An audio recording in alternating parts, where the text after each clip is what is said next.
네, 안녕하세요. 앞에 시작하는 멘트를 좀 바꿔보고자 합니다. 586 종중 전체주의 집단이 지배하는 세상, 자유공화 시민을 위한 숨통 트이는 뉴스 해설을 매일매일 보내드리고 있는 세뇌 탈출입니다. 예, 이번 선거의 본질에 대해서 드디어 조선일보가 참으로 빠르게 이때까지 딴짓하다가 이번 선거는 종중 속국이냐 한미동맹이냐 그것을 판가름짓는 선거다라고 뒤늦게 뒷북을 치며 규정을 했습니다. 조선일보 열렬히 환영합니다. 뒤늦게나마 열차에 올라타신 거 열렬히 환영합니다. 먼저 시각 조정하는 짧은 뉴스부터 말씀드리겠습니다. 이걸 왜 시각 조정이라 그러냐? 이 김건희 씨의 발언에 대해서 이 왈가왈부를 하는 사람들의 그 시각이 굉장히 병적이다 좀. 예를 들어서 유인태는 해서는 안 될 소리다. 그 다음에 그 안희정을 저격했던 미투 저격했던 김지은 씨는 김건희의 발언은 2차 가해의 씨앗이다. 사과를 요구한다. 뭐 이런 얘기인데 지금 이분들이 지금 간과하고 있는 건 뭐냐면 이게 사적인 대화예요. 상대방이 인터뷰 딴 게 아니에요. 사적 대화를 비열하게 녹음해서 지상파에 넘겨서 지상파가 그것의 법률적 문제점을 알면서도 비열하게 방영한 사건입니다. 그게 본질이에요. 이게 본질이라고요. 이 사적 대화에서 이 정도는 얘기가 될 수 있죠. 그러니까 뭐냐면 김건희 보니까 인격이 안 됐다. 참 불쌍하다. 이렇게 비판하는 건 좋은데 김건희 너 그 소리 해서는 안 돼. 혹은 김건희한테 사적 대화에 대해서 사과를 요구한다. 이거는 아니에요. 대화 내용을 보니까 김건희 씨 마음에 안 든다. 저 사람 좀 굉장히 천박하고 좀 이상한 사람이다. 이렇게 얘기할 수는 그건 있을 수 있어. 어차피 공개된 사적 대화니까. 누가 공개했든 간에. 일단 유인태는 근데 사실 방점은 김건희 이 방송 녹음 방송 때문에 김건희 의혹이 오히려 해명됐다. 김건희 씨 측에서 오히려 서울의 소리를 이용한 아주 고단수 작업을 한 것 같다. 뭐 이런 이야기를 했습니다. 자, 그 와중에서 이제 그 김건희 씨가 이제 여러 가지 중에 이제 그 돈 안 주니까 미투가 터진 거 아니냐. 안희정 씨 안 됐다. 이런 이야기를 했는데 이것을 유인태 전 의원이 야, 이거 해서는 안 될 소리다. 글쎄요. 해서 될 소리 안 될 소리에 대한 검열 자격을 누가 누구한테 준 거죠? 예를 들어 유인태 전 의원이 저걸 듣고서 야, 김건희가 저런 발언하는 거는 그 사람 인격을 좀 바닥을 보여주는 거다. 뭐 이렇게 얘기하는 건 오케이. 그러나 해서는 안 될 소리다. 이거는 무지하게 꼰대스러운 거죠. 김지은 씨는 더 꼰대스럽습니다. 김지은 씨는 뭐라 그랬냐? 김건희 씨의 발언이 2차 가해의 씨앗이고 김건희 씨는 사과해야 된다. 자기의 사적 대화를 사과해? 자기의 생각을 사과해? 누구한테 사과해? 너희가 전지전능한 도덕 판관이야? 저는 김지은 씨의 사고방식을 이해를 못하겠어요. 진짜로. 이거 사적 대화거든. 그리고 내 생각이고 그냥 사적인 대화에서 드러난 나의 생각이고 그러니까 나의 생각을 비판하는 건 오케이. 김건희 씨의 사고방식을 비판하는 건 오케이. 근데 김건희 씨한테 사과해야 된다? 사과를 요구할 자격이 없어요. 규하는. 규하가 도덕 판관이 됐다라는 자격증 면허 까보라고. 참 이상한 사람들이야. 해서는 안 될 소리. 그러니까 자기들을 일종의 판관, 그러니까 전지전능한 판관의 주체로 이렇게 자임하는 거예요. 이 잘난 체 하는 이 꼰대스러움 구역질이 납니다. 제가 이 볼테에 대해서 굉장히 좋아하는 데가 있는데 볼테르가. 볼테르 이제 프랑스의 유명한 계몽주의 철학자죠. 프랑스 혁명 나기 전에 다행히 숨졌죠. 혁명 그거 아마 굉장히 고통스러워했을 거예요. 볼테르는 루소도 무지하게 싫어했어요. 나 그런 원숭이 같은 자 쳐다보기도 싫다 이런 식으로 표현했어요. 볼테르는 루소에 대해서. 루소 과격하잖아요. 예, 볼테르는 이제 프랑스에서 파문을 당했죠. 계몽주의적 그런 주장을 하니까 카톨릭 교회가 파문을 시켰습니다. 그리고 볼테르는 이제 상당 기간을 예카제리나가 이제 전제 여자 짜르인데 상당히 계몽주의적인 그 철학자들을 좋아했어요. 그래서 예카테리나의 러시아 궁전에서 보내다가 말년에 이제 숨거두기 전에 프랑스로 돌아왔습니다. 그런데 이 당시에 이제 파문을 당하면 제일 골 아픈 게 뭐냐면 묻힐 묘지가 없어요. 묻힐 수 있는 묘지가 뭐냐면 교회 묘지든지, 그러니까 이제 프랑스 같은 카톨릭 묘지죠. 그 다음에 아니면은 이제 그 유대인 묘지든지, 아니면 집시 묘지든지, 아니면 개 고양이 묘지예요. 근데 유대인이 아니니까 유대인 묘지 못 가고, 집시가 아니니까 집시 묘지 못 가고, 사람이니까 개 고양이 묘지를 못 가요. 묻을 데가 없는 거예요. 이게 파문을 당하면 제일 골 아픈 게 그거예요. 그러니까 이제 임종 자리에 놓으니까 친구들이, 야, 너 말이야, 그냥 모른 척하고 신부님한테 고해성사 좀 해. 임종 고해성사 좀 해. 죄다 평생 죄 고백하고 그러면 너 파문 철회해 준대. 그럼 저 교회 묘지에 갈 수 있지 않냐. 그러면 식구들도 가서 말이야, 네 묘지 쓰다듬고 말이지, 그럴 수 있지 않냐. 그러니까 볼테르가 누워갖고, 그래, 신부 오라 그래봐. 신부가 왔어. 신부가 와서 평생 지은 죄를 이제 죽음의 자리에 누워서 고백하십시오. 그러니까 볼테르가 누운 채로 하는 말이에요. 신부님, 제 죄를 고해받을 수 있다라는 하나님이 발행한 면허증 좀 내보시오. 그 신부가 팍 쳐갖고 돌아갔어요. 그래갖고 볼테르가 죽었을 때 묻힐 데가 없으니까 그 암암리의 그 시신을 파리 바깥으로 빼돌려갖고, 시신이 함부로 성벽 바깥으로 못 나가는 모양이에요. 빼돌려갖고 시골에 그 고주 망태가 되는 알코올 중독되어 있는 신부한테 뇌물을 주고 그 시골 신부의 그 묘지에 묻었습니다. 자, 죽을 자리에 누워서도 신부한테, 신부님이 내 죄를 고백받을 자격이 있다라는 하나님이 발행한 면허증 좀 내보시오. 우리가 최소한 그 정도 기계는 가지고 살아야 돼요. 그래서 제가 유인태, 저한테는 개인적으로 선배뻘 되고 또 사적 인연도 이어집니다. 그래서 유인태 전 의원, 연세 지긋하시죠? 이제 70대 이제 중반 바라보실 겁니다. 유인태 전 의원이나 이제 그 또 김지은 씨한테 말하고 싶은 게 있습니다. 김건희 씨의 사고방식은 당신들 마음대로 비판해도 좋다. 그러나 김건희 씨한테 뭘 가르치려고 하지 마라. 뭘 요구할 생각을 하지 마라. 해서는 안 될 말입니다. 무슨 꼰대 같은 소리냐. 사과해라. 무슨 꼰대, 그건 슈퍼 꼰대 같은 소리냐. 김지은 씨 그렇게 안 봤는데 좀 개념 있게 살아라. 이런 말을 하고 싶습니다. 그리고 이 구역질 속에서 말하고 싶습니다. 니들이 남 가르치고 남한테 사과를 요구할 수 있는 도덕 판관이라는 자격증 내봐. 구역질 나는 세상입니다. 자, 오늘 드리고 싶은 말씀, 그냥 간단히 한 페이지로 정리하면 이 말씀으로 요약이 됩니다. 이번 선거는 속국이냐 동맹이냐, 문명이냐 반문명이냐, 죽음이냐 삶이냐, 이것을 가르는 선거입니다. 중국 속국이냐 한미동맹이냐, 문명이냐 반문명이냐, 죽음이냐 삶이냐. 지금 중국의 문제는 너무 켜켜이 쌓여 있어서 이재명이가 되는 경우에 중국 커넥션이 좋죠. 한반도를 불쏘시개로 사용할 겁니다. 대만은 오히려 불쏘시개로 사용하기가 곤란해요. 한반도 같은 경우는 북한을 시킬 수가 있으니까, 그리고 자기는 직접적 책임을 면제받을 수 있으니까 불쏘시개로 쓰기가 참 좋습니다. 그래서 미어샤이머가 그렇게 말한 겁니다. 한국인들은 자기 자신들의 무덤 위에서 중국과 브루스를 땡기든가, 한마디로 한국인들은 중국 따라가면서 종종하다가 떼죽음 당하든가, 혹은 한미동맹으로 번영해라. 그거 선택해야 된다, 이번 대선에서. 미어샤이머가 그 말을 했어요. 오죽하면. 중국은 세계시장 속에서 G2, 세계 제조업 1번지 특혜적 지위죠. 이게 WTO 개도국 지위입니다, 중국이. 그래서 특혜 많이 받습니다, WTO에서. 그러면 원래 중국을 한 1990년경부터 이렇게 그 세계시장에 끌어들일 때 이 경제 결정론으로 끌어들였거든요.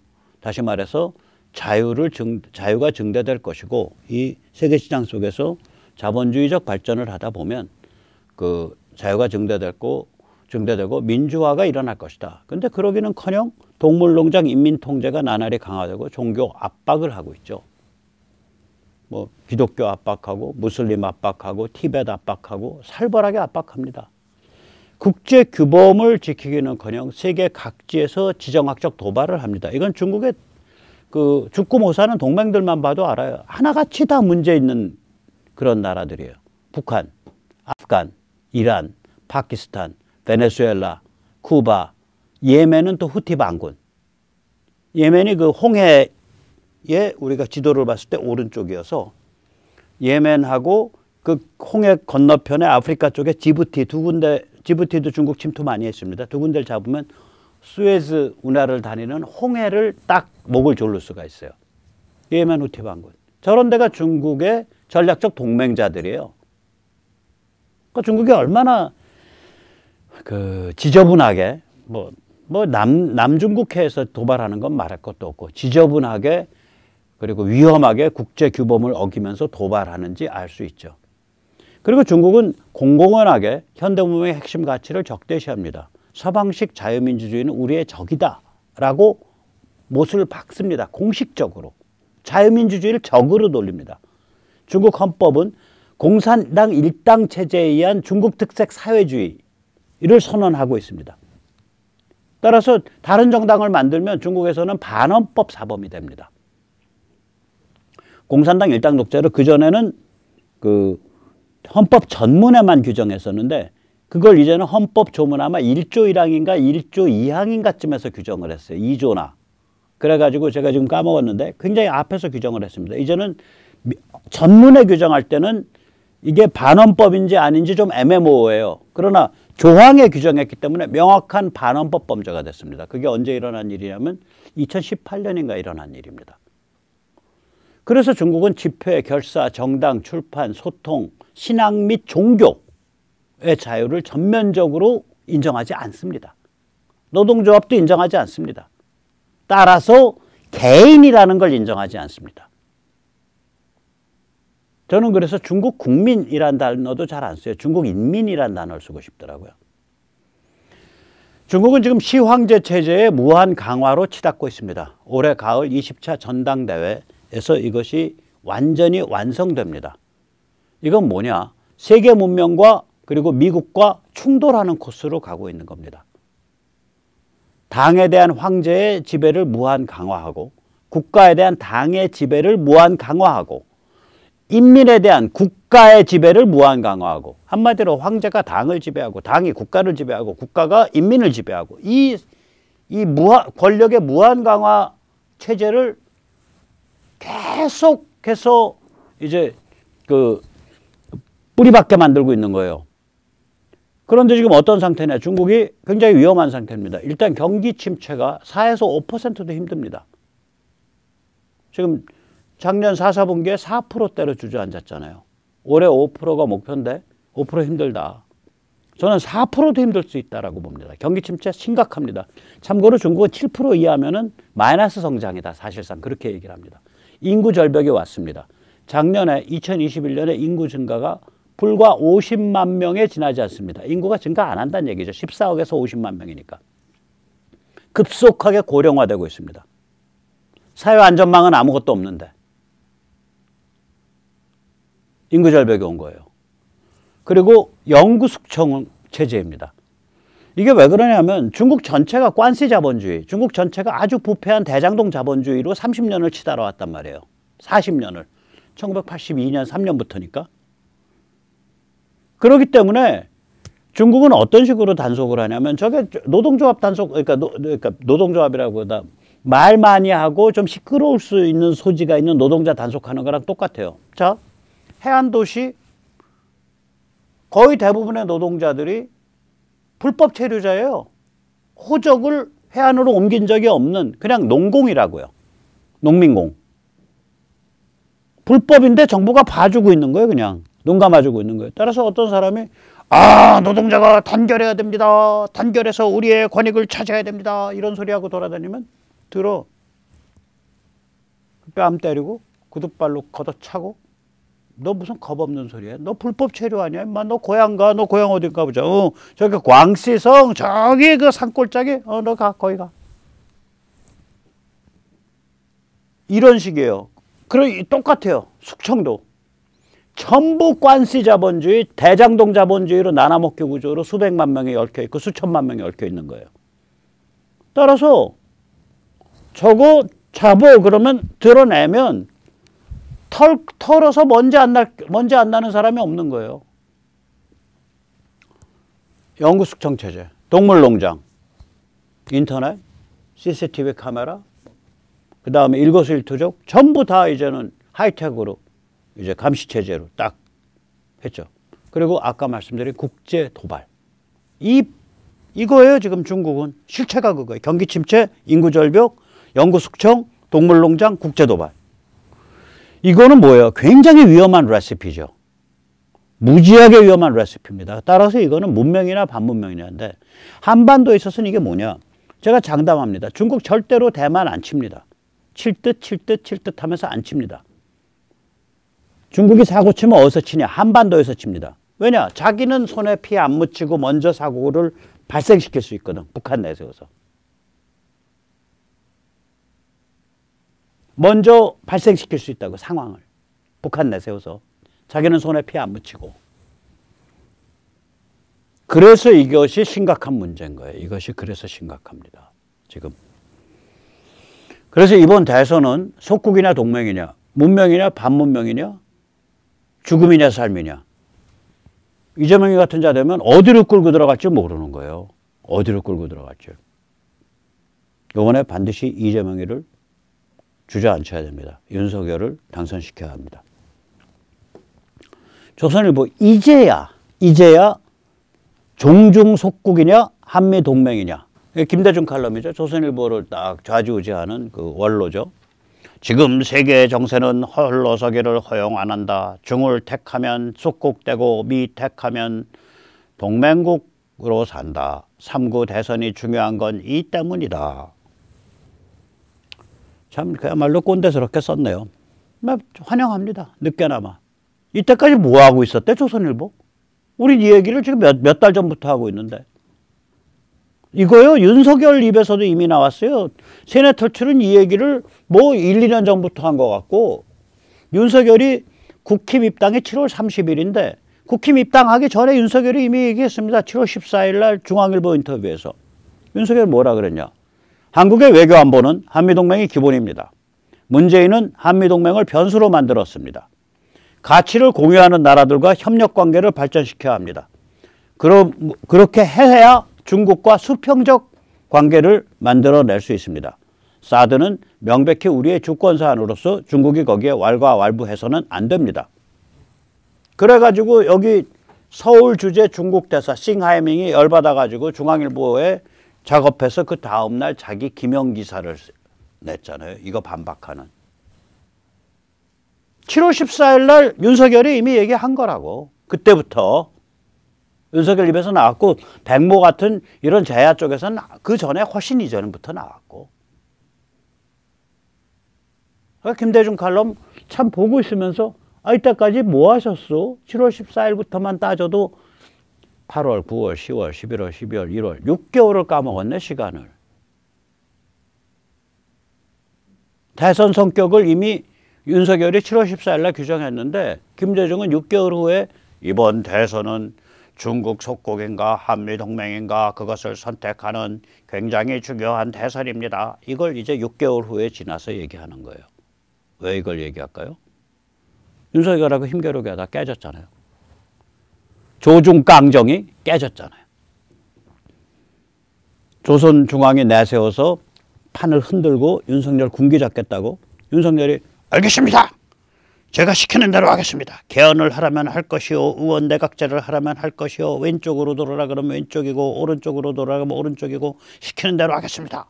윤석열 입에서 그 소리 나올 때까지 니제를 알렸다 하고 줄이를 돌린 거예요. 2달을. 11월 5일부터 1월 5일까지. 윤석열이 그 버티고 그냥 맷집으로 버틴 거지. 야 망하면 나만 망하냐? 너도 망해. 너희가 이럴 거 더 많어. 저 문재명 586에도 보통 애들 아니야?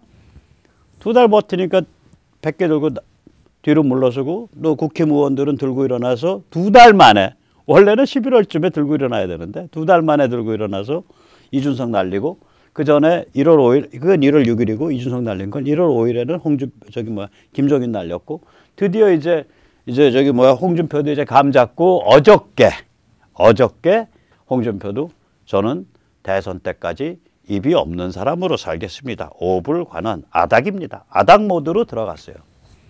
그러니까 조선 중앙에 내세웠던 깡통 정치 스타들이 다 이제 정리돼 간 거예요, 이게. 그러니까 지지율 올라가는 거죠. 국민들은 그 본능적으로 느끼거든. 제가 어저께도 말씀드리고 계속 말씀드리지만 저 시끄럽게 조중강정에 설치면요. 국민들 보기엔 윤석열 보기에 야, 당신 뭐 아주 카리스마 있고 파워 있는 검찰총장 출신이라 그래서 우리가 당신 좀 지지해 줄라 그랬는데 당신 국민의힘도 장악을 못해? 아, 그러고서 어떻게 대한민국을 장악하겠다는 거야? 아, 그만둬. 이거였다고요. 2달 동안 그렇게 가는 거예요. 지지율이. 그래서. 자, 아무튼 조선일보 이제야 자기 자리 이제 돌아오기 시작하는 거예요.